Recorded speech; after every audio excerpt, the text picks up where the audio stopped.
Bab 1351.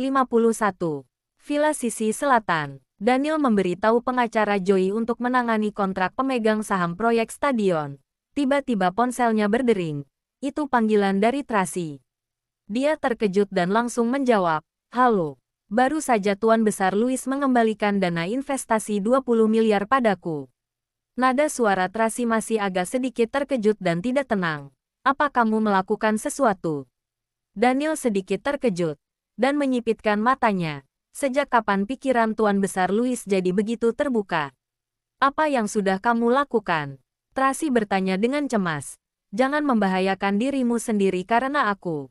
Meskipun posisi grup Wallen stabil, jika kamu mengancamnya dan menendangnya keluar, lalu berita tersebut tersebar, itu juga tidak baik. Kamu juga menyinggung keluarga kerajaan Fraun. Apa kamu mengkhawatirkanku?" Daniel bertanya balik. "Aku sedang berbicara serius denganmu." Tracy mulai emosi. "Bisakah kamu berbicara dengan serius?" "Aku belum sempat bertindak." Daniel menjawab dengan singkat. "Puas." "Lantas apa yang terjadi?" Tracy sangat bingung. Mungkin ada seseorang yang memberikannya petunjuk. Daniel sudah mengetahuinya di dalam hatinya. "Kamu tidak perlu khawatir tentang itu. Asalkan masalah sudah terselesaikan. Itu sudah bagus." "Siapa yang memberinya petunjuk?" Tracy bertanya lagi. "Aku sudah bilang. Jangan khawatirkan itu." Daniel sangat bersikeras. "Jaga dirimu dengan baik." Tracy sedikit marah. "Oke, tidak masalah asal itu bukan kamu. Aku tidak ingin berutang apapun padamu." "Bukankah kamu banyak berutang padaku?" Daniel marah ketika mendengar ini. "Hidupmu adalah milikku." "Kamu," Tracy terdiam. "Aku malas bicara denganmu." Kemudian dia menutup teleponnya. Daniel tidak senang. Ia mengerutkan keningnya, mengangkat matanya dan memberikan perintah kepada Ryan. "Beritahu pengacara Joey tidak perlu datang lagi." "Lalu bagaimana dengan pemegang saham?" Ryan bertanya. "Jadwal pertemuan pemegang saham akan tetap sama." Daniel meletakkan ponselnya. "Bahkan jika tidak mengusir Tuan Besar Louis, tetap harus memberinya sedikit tekanan." "Mengerti." Ryan segera pergi untuk memberikan informasi. Daniel mengambil ponselnya, mencari nomor telepon Friska dan meneleponnya kembali. "Nona Friska, jam 6 malam nanti. Restoran Laut Biru." "Oke Presdir Daniel." Friska langsung setuju. Dan kemudian bertanya lagi. "Kali ini kamu tidak akan mengingkari janji lagi kan?" "Tidak akan." Daniel sedikit mengangkat bibirnya. "Kirimkan alamatmu. Aku akan menjemputmu." "Oke, akan segera kukirimkan." Setelah menutup telepon, Friska segera mengirimkan alamatnya. Daniel menginstruksikan Ryan untuk mengatur pertemuan. Ryan dengan cepat mengaturnya dan bertanya dengan santai, "Apakah Nona Friska yang telah memperingatkan Tuan Besar Louis? Bahkan kamu pun dapat menyadarinya." Daniel tersenyum. "Wanita ini sangat pintar. Selain itu, kecerdasannya tidak akan bisa membuat orang lain membencinya." Ryan berkata dengan lembut. Dia memberikan petunjuk kepada Tuan Besar Louis, sehingga membuatnya segera mengembalikan dana investasi Nona Tracy. Juga mencegah Anda melakukan sesuatu. Dengan kata lain, ini sama dengan sekali mendayung. 2-3 pulau terlampaui. Apa tujuannya? Daniel menganalisisnya. Mungkinkah agar Tracy dan aku sama-sama berutang budi padanya? Mungkin ada satu alasan lain. Ryan berkata.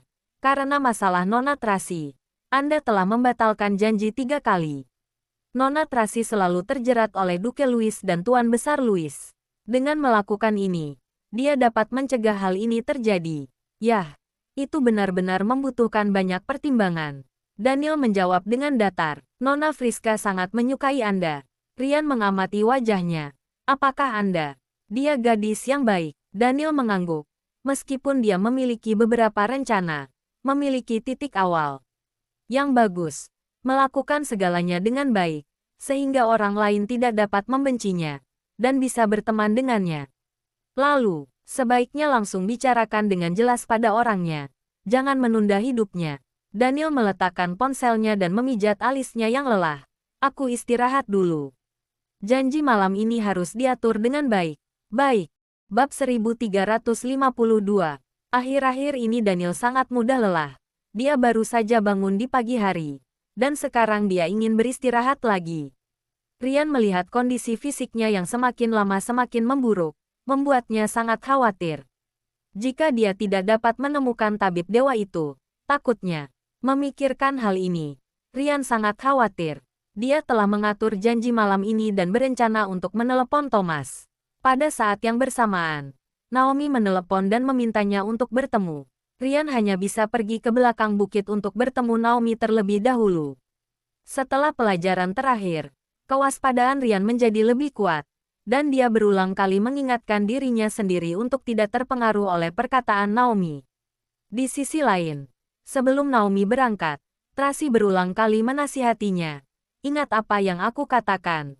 Kamu harus mendapatkan informasinya dari Rian. Mengerti, Naomi menganggukkan kepalanya. Pergilah. Tracy memberi isyarat, dan Naomi pergi dengan tergesa-gesa. Sejak terakhir kali dia secara tidak sengaja menemukan bahwa Daniel tampaknya kehilangan penglihatannya secara tiba-tiba, Tracy telah meragukan kondisi fisiknya dan mengutus Naomi untuk memeriksanya sekali.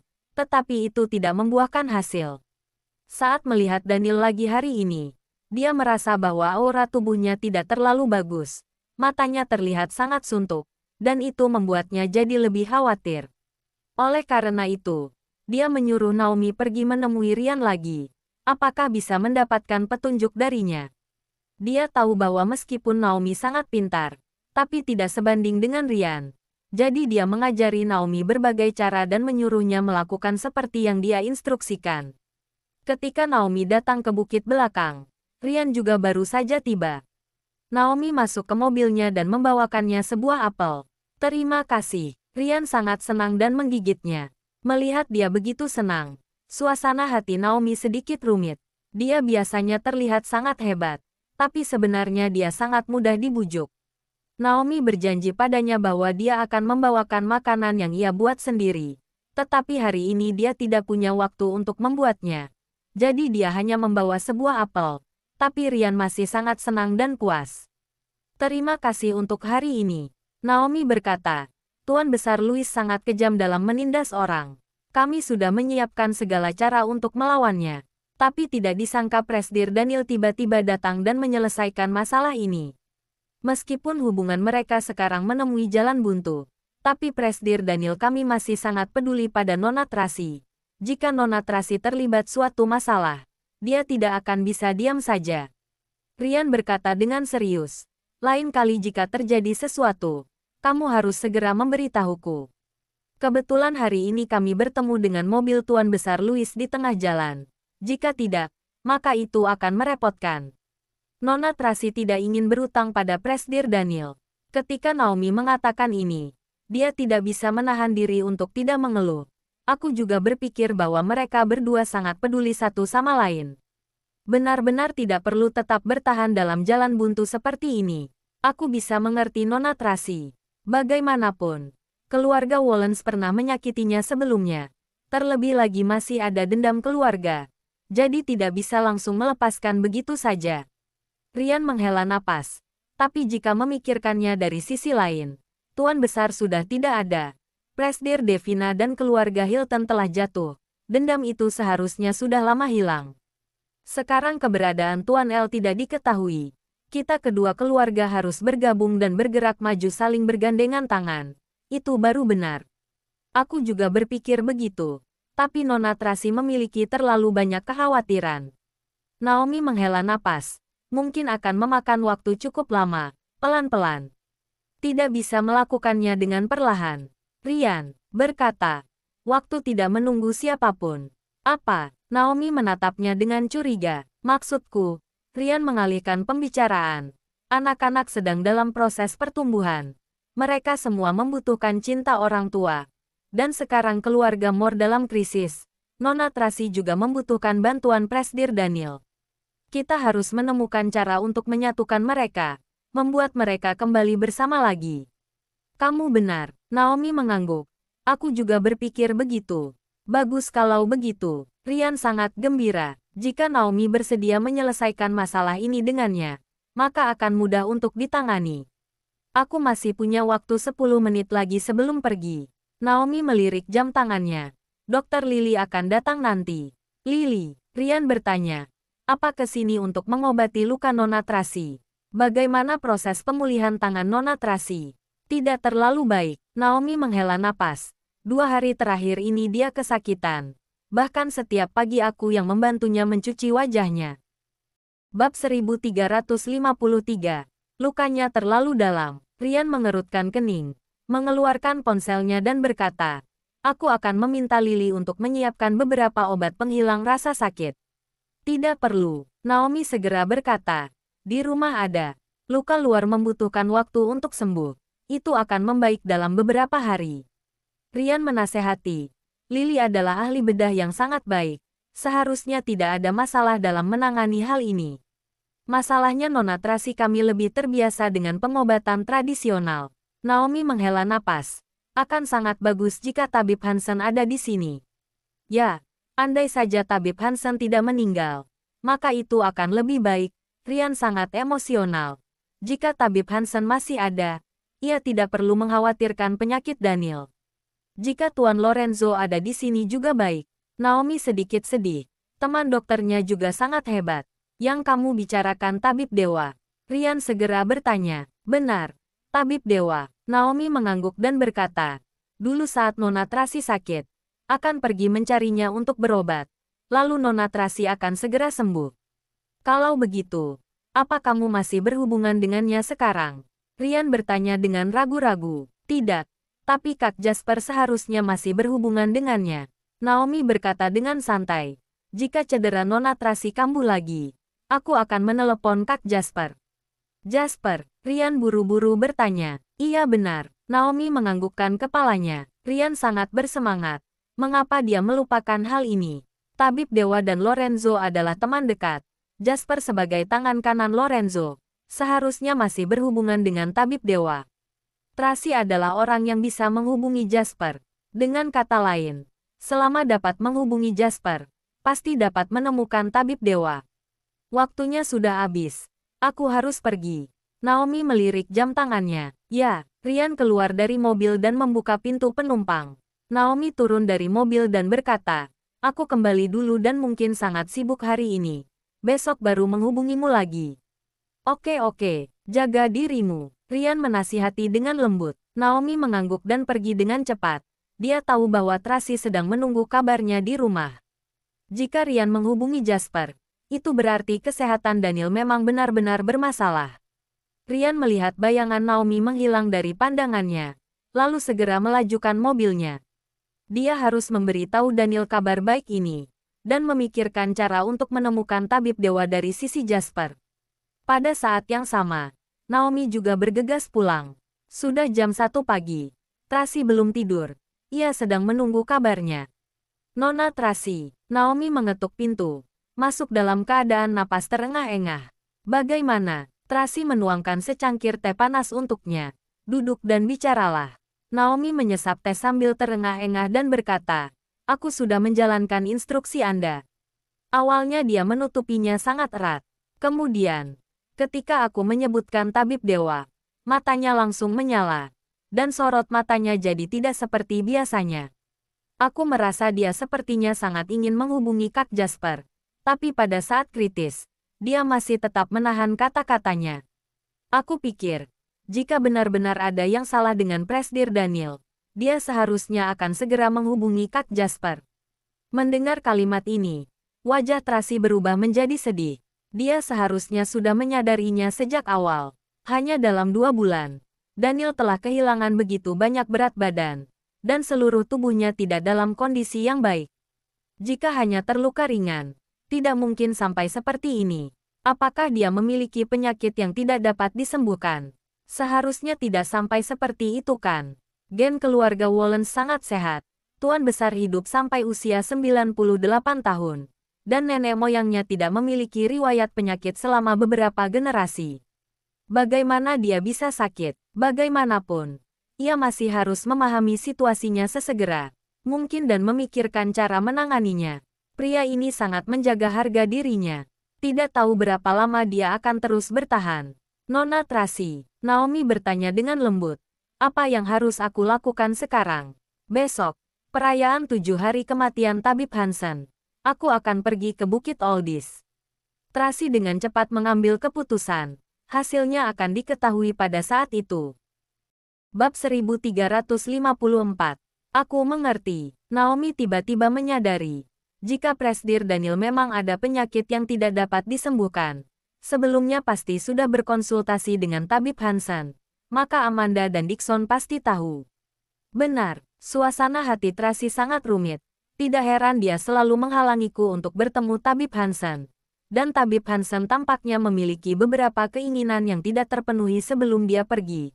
Jadi dia terus memegang tangannya. Nona Tracy, masalah belum dikonfirmasi. Jangan khawatir.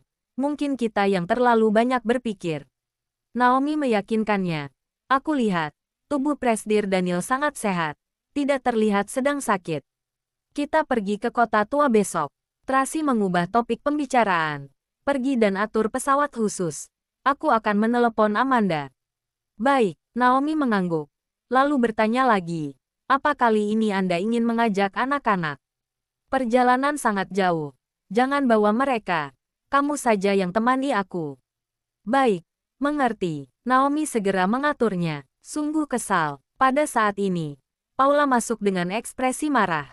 Kenapa? Tracy mengerutkan kening padanya. Aku pikir Presdir Daniel setia. Tapi tidak disangka dia hidung belang juga.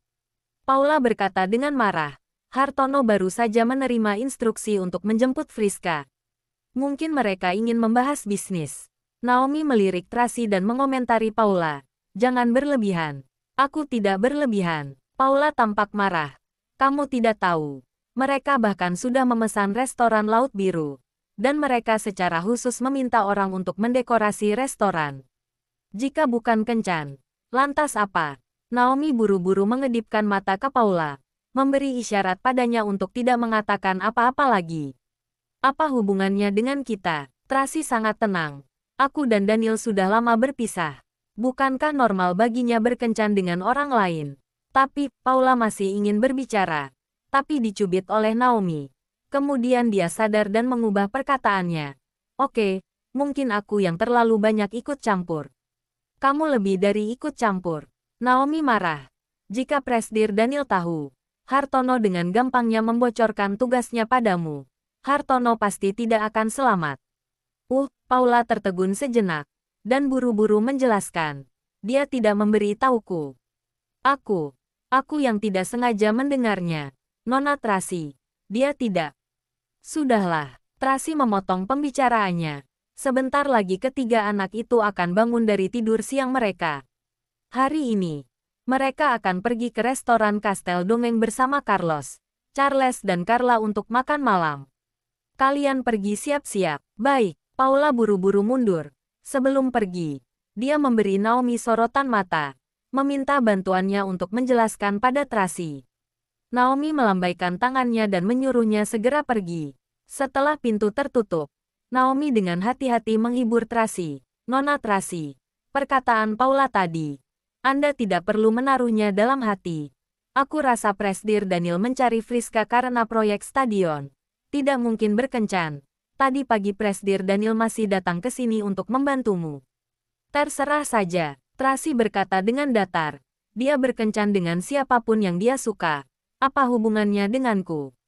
Selain itu, karena dia bisa berkencan dengan seorang gadis, itu berarti dia tidak sakit parah.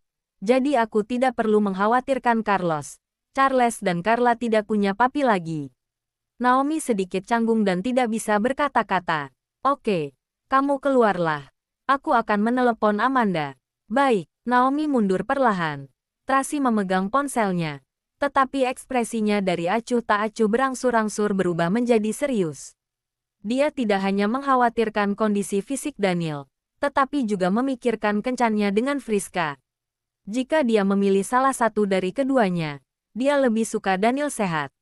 Mengenai perasaan, dia tidak ingin memaksanya lagi. Mungkin ini adalah takdir mereka. Tracy menghela napas dan menelepon Amanda. Amanda sangat senang mengetahui bahwa dia akan pergi besok. Dia juga memberitahu kebiasaan adat istiadat di sana. 7 harian biasanya dilakukan di malam hari. Sehingga mereka tidak perlu terburu-buru. Bisa berangkat lebih santai. Bab 1355. Setelah menutup telepon, Tracy membereskan barang bawaannya dengan sederhana, bersiap untuk pergi ke Bukit Oldies, kota tua besok. Pada saat ini, dia mendapat panggilan dari nomor yang tidak dikenal. Tracy tidak ingin menjawab teleponnya, tetapi ketika dia melihat nomor terakhir, dia mencoba menjawabnya. Halo. Tracy, terdengar sebuah suara yang merdu di ujung telepon, bertanya dengan ragu. Apakah ini kamu? Tracy tertegun sejenak, lalu tiba-tiba berteriak. Victor, ini benar-benar kamu. Bagus sekali. Victor sangat bersemangat sehingga berbicara tidak jelas. Kupikir aku tidak akan pernah bisa melihatmu lagi dalam hidup ini. Tapi aku tidak menyangka. Di mana kamu sekarang? Bisakah kita bertemu? Aku baru saja kembali ke kota Bunaken. Tracy berpikir sejenak, tetapi tidak memberi tahu alamatnya. Kamu tinggal di mana? Aku akan datang mencarimu. Aku di Hotel Haya. Victor berkata dengan tergesa-gesa. Tracy, apakah kamu tinggal di tempat yang jauh? Aku akan menjemputmu. Tidak perlu. Tracy melirik jam tangannya. Kita bertemu di restoran hotel 1 jam lagi. Oke. Aku akan menunggumu. Ya, setelah menutup telepon, Tracy meminta Naomi untuk mengatur mobil dan langsung pergi ke Hotel Haya untuk menemui Victor. Dalam perjalanan menuruni bukit, matahari terbenam mewarnai langit dan menerangi hutan. Tracy menyipitkan mata, melihat pemandangan indah di luar, memikirkan banyak peristiwa yang telah terjadi di masa lalu. Ketika masih muda, ia berpacaran dengan Stanley Sandya, kemudian bertemu Daniel Wallens secara tidak sengaja, lalu bertemu dengan Duke Louis. Hanya ada satu orang yang dari dulu tidak berubah dan itu adalah Victor. Ketika dia memilih untuk bertunangan dengan Stanley, Victor pergi ke negara lain dan menghilang selama 5 tahun. Kemudian ia bersama Daniel, dan menyakiti perasaan Victor lagi. Ditambah lagi perselingkuhan antara Stanley dan Garcia terungkap. Keluarga Caledon dan keluarga Sandya mengalami masalah. Victor kembali untuk menangani masalah ini. Kemudian mereka kehilangan kontak. Bahkan ketika Tracy menikahi Daniel, dia tidak kembali. Dan ketika Tracy mengalami kecelakaan, tidak ada berita apapun tentangnya. Sekarang, dia tiba-tiba kembali. Meskipun Tracy tidak tahu alasannya, Victor tetap akan selalu menjadi temannya yang paling bisa dipercaya. Nona Tracy, aku baru saja memeriksanya. Setelah tindakan Garcia pada Alice terungkap, dia dipenjara. Sepertinya dia dibebaskan baru-baru ini. Aku rasa Tuan Victor Caledon datang untuk menjemput Garcia kembali ke negara Maple. Naomi menyerahkan informasi yang dia temukan pada Tracy. Tracy melihat lebih dekat. Alisnya berkerut. Garcia menyuruh seseorang untuk menghancurkan hidup Alice. Kemudian dia ingin membunuhnya demi menutupi kesalahannya. Hal yang sangat tidak berperi kemanusiaan ini hanya dijatuhi hukuman 27 bulan penjara. Seharusnya keluarga Caledon menggunakan beberapa koneksi agar dia bisa keluar dari penjara lebih awal. Naomi berkata, dari informasi yang kubaca sebelumnya, awalnya dia dijatuhi hukuman 13 tahun penjara. Tracy tidak berbicara. Ia hanya mengerutkan kening. Dalam hal ini, dia dianggap sebagai saksi mata dan juga diancam oleh Garcia. Jika bukan karena dilindungi oleh Daniel, dia pasti sudah dibunuh sejak lama. Tapi dia masih mengandalkan hati nuraninya untuk memberikan bukti kepada polisi. Yang dikhawatirkan, mungkin Garcia selalu membencinya kan. Tidak tahu apa Garcia juga ada di Hotel Haya atau tidak. Naomi mengerutkan kening dan berkata, jika ada, mungkin akan canggung jika bertemu. Victor sangat bijaksana. Dia tidak akan membiarkan kita bertemu dengannya. Tracy sangat tenang. Selain itu, bahkan jika aku bertemu dengannya, yang canggung itu harusnya Garcia. Dengan hati yang jahat melakukan semua hal buruk. Benar, Naomi mengangguk dan berkata, selain itu, ketika aku sedang menyelidiki kasus Garcia, aku juga memeriksa kondisi Tuan Stanley. Tracy berbalik dan menatapnya. Tuan Stanley dijatuhi hukuman 2 tahun. Dan dia sudah dibebaskan beberapa bulan yang lalu. Naomi berkata dengan hati-hati. Aku tidak tahu apa dia telah menghubungi keluarga Caledon. Seingatku ketika kecelakaan itu terjadi, orang tuanya membawa putranya, Christian, pindah ke Kanada.